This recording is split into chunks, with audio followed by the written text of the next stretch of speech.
Hello বন্ধুরা, Sabita kitchen ব্লগে তোমাদের সবাইকে স্বাগত। আজ দেখো মলার মাছের ঝাল। এর আগে তো তোমাদের পাতুরি করে দেখিয়েছি, আজকে দেখাবো টমেটো দিয়ে আর টুকরো করে রেখেছি আলু আর ডাটা দিয়ে ঝাল দেখাবো। তো সম্পূর্ণ ভিডিওটা দেখবে, আশা করি ভালো লাগবে।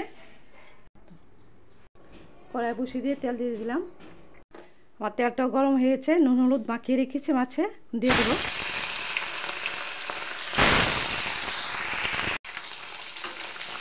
উল্টিয়ে দিচ্ছি, লাল লাল করে ভেজে নেব।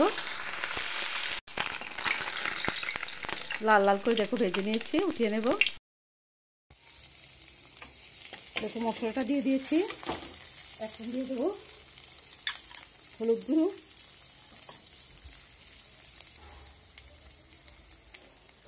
লঙ্কা গুঁড়ো দিয়ে দিলাম। মশলাটাকে ভালোভাবে কষে নেব। মশলাটা দেখো ভালোভাবে কষে নিয়েছি, আলুগুলো দিয়ে দেব, আবার ভালোভাবে নাড়িয়ে নেব। ডাটাগুলি রেখেছিলাম এগুলি দিয়ে দেবো। এখন খেতে খুবই ভালো লাগে, সবসময় পাতুরি বা মাখা খেতে ভালো লাগে না, শরীর করে খেলে ভালো লাগে। পরিমাণ মতো নুন দিয়ে দেবো,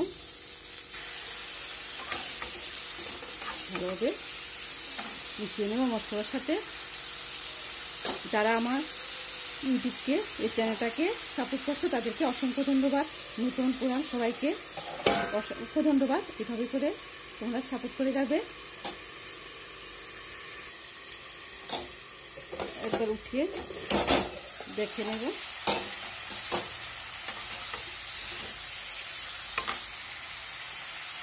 এখন আমি টমেটোগুলো দিয়ে দেবো।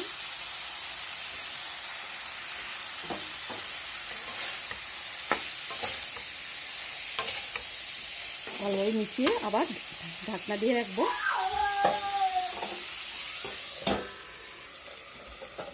ঢাকনা উঠে দেখিয়ে দেবো।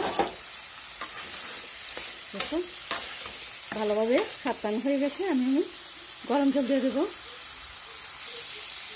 ভালোভাবে কষে নিয়েছি, এখন আমি গরম জল দিয়ে দিলাম।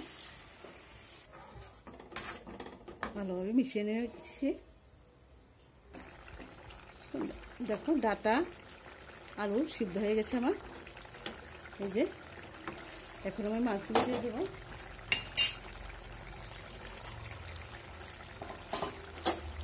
মিশিয়ে নেব।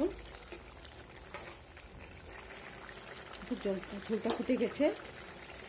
এই যে নামিয়ে ধনেপাতা কাঁচা লঙ্কা দিয়ে দিলাম ছড়িয়ে, ভালো গন্ধ আসার জন্য।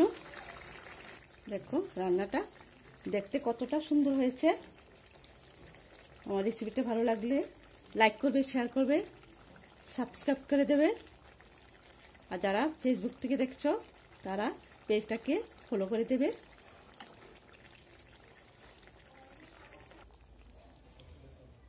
আমি নামিয়ে নিচ্ছি।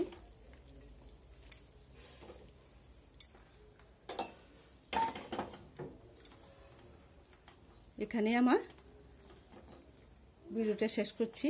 সবাই ভালো থেকো, সুস্থ থেকো, টাটা।